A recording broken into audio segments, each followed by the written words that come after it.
आता तळ्यात माळ्यात राहायचं नाही. आता जो निर्णय घेतलेला आहे राजकीय, त्या दृष्टीनेच आपल्याला पुढे जायचं आहे. ओमराजे निंबाळकर यांचं पक्क ठरलेलं आहे की आता शिंदे सेनेसोबतच जायचं आहे. जरी पक्षप्रमुख उद्धव ठाकरे यांच्याशी बोलणं झालेलं असलं तरी भावनिकता वेगळी आणि राजकारण वेगळं. आणि मला ज्या पद्धतीने रील स्टार ठरवण्यात आलं, 3 दिवस मला प्रचंड ट्रोल करण्यात आलं, मला भंपक वगैरे असे शब्द वापरण्यात आले. त्यामुळं राजकीय हिताच्या दृष्टीने आणि केवळ आपल्या एकट्याचं राजकीय हित नाही, तर ज्यांना काहीच कामं मिळत नाही, जे स्थानिक स्वराज्य संस्थांमध्ये मागे पडलेले आहेत, अशा कार्यकर्त्यांना बळ द्यायचं आहे. आणि एकनाथ शिंदे यांच्या शिवसेनेला निवडणुकांमध्ये ज्या प्रकारचं यश मिळतं, त्या प्रकारचं यश आपल्याला 2029 मध्ये निश्चित मिळणार आहे. आणि त्या दृष्टीने महाशक्तीने देखील, म्हणजे अमित शहा यांनी देखील पाठबळ उभं केलेलं आहे. अशा परिस्थितीमध्ये ओमराजे निंबाळकर यांनी शिवसेनेत, म्हणजे एकनाथ शिंदे यांच्या शिवसेनेत जायचं ठरवलेलं आहे. ही या क्षणाची सर्वात मोठी बातमी खात्रीलायक सूत्रांनुसार आपण देत आहोत. नमस्कार, जय महाराष्ट्र. मी डॉक्टर अनिल फळे. माझी आपल्याला विनंती की चॅनल सबस्क्राईब करावं, सबस्क्राईबचं बटन दाबावं आणि आपल्या प्रतिक्रिया बिनधास्तपणे नोंदवाव्या. एक तटस्थ भूमिकेतून स्वतंत्र पत्रकारिता म्हणून आपण चर्चा करत असतो. काल आपण या चॅनलवर तिथले धाराशिवचे स्थानिक पत्रकार संपादक सुनील ढेपे यांच्याशी चर्चा केली आणि असं सांगितलं त्याच्यामध्ये की कैलास पाटील आमदार यांनी जी मध्यस्थी केली त्यावरून असं वाटत होतं की ते ठाकरे यांच्या सोबतच राहतील, ओमराजे निंबाळकर. आणि अनेक प्रयत्न झाले.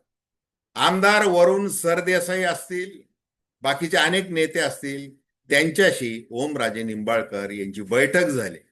इतकंच नाही, उद्धव ठाकरे यांच्याशी भ्रमणध्वनीवरून 4 मिनिटं चर्चा देखील झाली. सगळं झालं.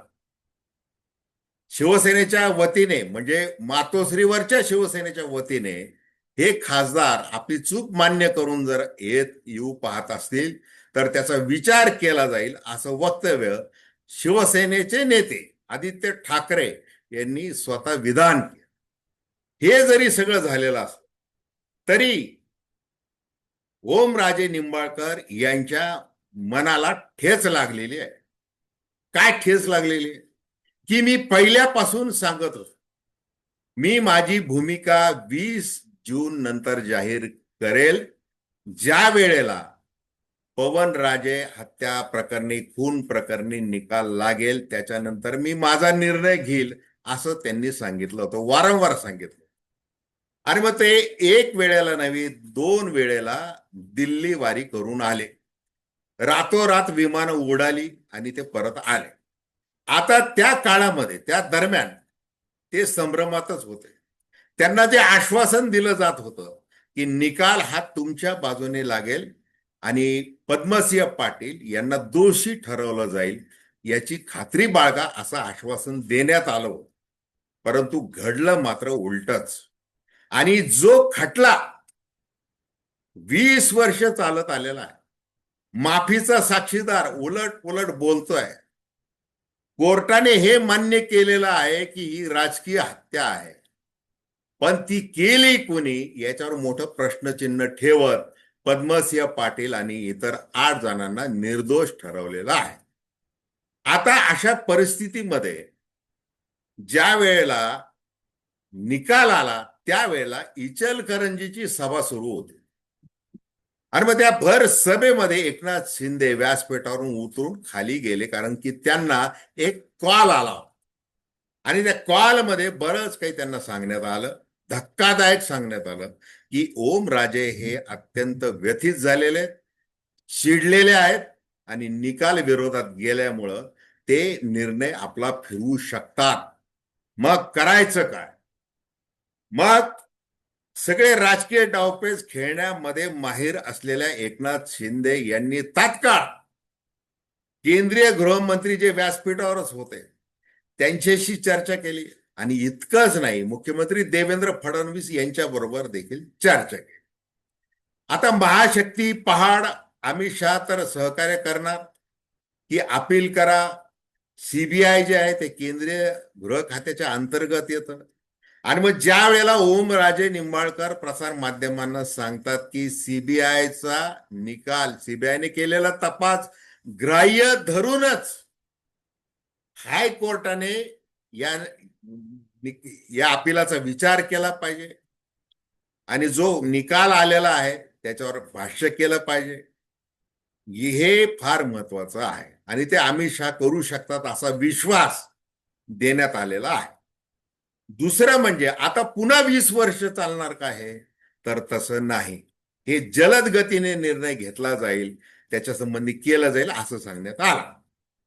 त्याच्यानंतर अत्यंत महत्वाचं, मुख्यमंत्री देवेंद्र फडणवीस यांच्या मार्फत राणा जगजित सिंह यांना समज द्यायची आहे की आता धाराशिव जिल्ह्यामध्ये तुमची जी एक हाती आर्थिक सत्ता आहे, म्हणजे कोणतं काम कुणाला द्यायचंय, जिल्हा नियोजन मंडळाने काय करायचंय, जिल्हाधिकाऱ्याला कधी ऊठ म्हणायचंय, कधी बस म्हणायचंय, छोटे मोठे सगळे काम जे आहेत जे तुमच्या कार्यकर्त्यांनाच दिले जातात, आता त्याच्यातला काही वाटा हा ओमराजे निंबाळकर यांच्या कार्यकर्त्यांना देखील दिला पाहिजेत, हे लक्षात घ्या आणि वक्तव्य कमी करायला लागा.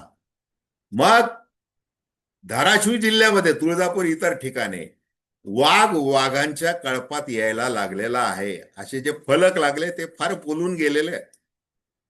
आता जो सल ओमराजे निंबाळकर यांच्या मनामध्ये आहे आणि तो कायम राहणार आहे, तो काय की ज्या पद्मसिंह पाटील आणि त्यांच्या मार्फत जी काही हत्या झाली, त्यांचे पुत्र राणा हे वारंवार जे काही राजकीय अडचणी उभ्या करतात आणि टोले प्रचंड मारत असतात. कधी बाळ म्हणतात, कधी बाळू म्हणतात, काय पद्धतीने ते करत असतात. मग त्या विड्या भोपळ्याचं सख्य आहे, खानदानी दुश्मनी आहे. आणि मग ते एकत्र कसे येऊ शकतात, नांदू शकतात? मुळात महायुतीमध्ये सध्या जे चित्र आहे महाराष्ट्रामध्ये, प्रचंड मोठं अंतस्थ वैर आहे एकनाथ शिंदे आणि देवेंद्र फडणवीस यांच्यामध्ये. देवेंद्र फडणवीस एकनाथ शिंदे यांच्यावर वार करण्यामध्ये कधीही मागं पुढं पाहत नाही. कधी गणेश नाईक येतात, कधी रवींद्र चव्हाण येतात, बरंच काही घडत असतं. कधी पोलीस अधिकारी येतात, जसं सातारा जिल्हा परिषद निवडणुकीमध्ये आले, शंभूराज देसाई यांच्या दंडाला धरलं, त्या 2 सदस्यांना मतदान काही करू दिलं नाही आणि तिथं आपला एकनाथ शिंदेचे जे काही आमदार आहेत कोरेगावचे, त्यांच्या पत्नीला तिथं अध्यक्ष म्हणून नेमलं. अनेक गोष्टी सांगता येतात. आता प्रश्न असा आहे की ओमराजे निंबाळकर यांच्या मनाला झालेल्या वेदना, आणि ते सांगत आहेत की मी 2006 साली ज्या वेळेला शनिवारच होता त्या दिवशी माझ्या वडिलांची हत्या झाली आणि हे कलियुग आहे. म्हणजे शनिवारीच असा निकाल आला की ज्यांनी सुपारी देऊन हत्या केली ते निर्दोष सुटलेले आहेत. ती वेदना त्यांनी बोलून दाखवलेली आहे. आणि याच पद्धतीने आपण जर पुढं राजकारण केलं तर आपल्याला ते काही शोभणारं नाही. यासाठी आपण काय केलं पाहिजे? मग त्यांचे विधान की भावना वेगळी आणि राजकारण वेगळं. आता त्यांना राजकारण करायचं आहे, बेरजेचं राजकारण करायचं आहे. भावनेच्या संदर्भात काय करायचं आहे ते शहा शिंदे यांनी ठरवायचं आहे. दुसरीकडे राणा यांच्या उधळलेल्या घोड्याला लगाम कसा घालायचा, व्यसन कशी घालायची, हे देवेंद्र फडणवीस यांनी करायचं आहे. आणि कार्यकर्त्यांनी माझ्या पाठीशी उभं राहायचं आहे. ज्यांनी मला ट्रोल केलेलं आहे, मग इतके 20,000 कमी झाले का किती कमी झाले, मला रील स्टार ठरवलं, 3 दिवसात मला व्हिलन करून टाकलं. जो 3 लाख मतं घेऊन जास्त निवडून आलेला आहे, मशालीच्या चिन्हावर आलेला आहे, आता ते सगळं बाजूला ठेवायचं आहे आणि आता आपण मात्र एकनाथ शिंदे यांच्या बरोबर जायचंय. आणि जर आपण गेलो नाही तर आपण राजकीय दृष्ट्या अपरिपक्व आहोत असा मेसेज जाईल आपल्या कार्यकर्त्यांमध्ये, नेत्यांमध्ये, महाराष्ट्राच्या वेगवेगळ्या नेत्यांमध्ये.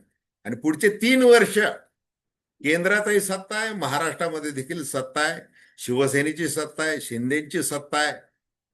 असं असताना आपण पुन्हा जर पाऊल मागे घेतलं तर जे 5 खासदार आहेत उरलेले, ते देखील अपात्र ठरतील.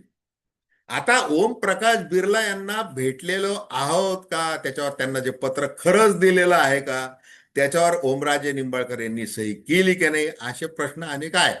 ती सही देखील केली जाईल असं खात्रीलायक सूत्रांनी आपल्याला सांगितलेलं आहे.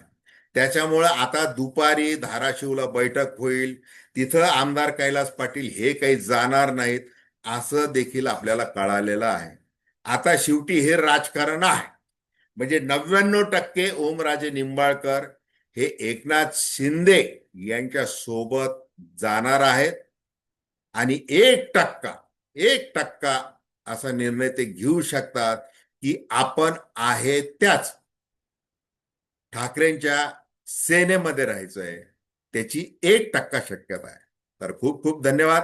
हा व्हिडिओ आपल्याला आवडला असेल अवश्य शेअर करा, सबस्क्राईब करा आणि आपली प्रतिक्रिया बिनधास्तपणे नोंदवा. धन्यवाद.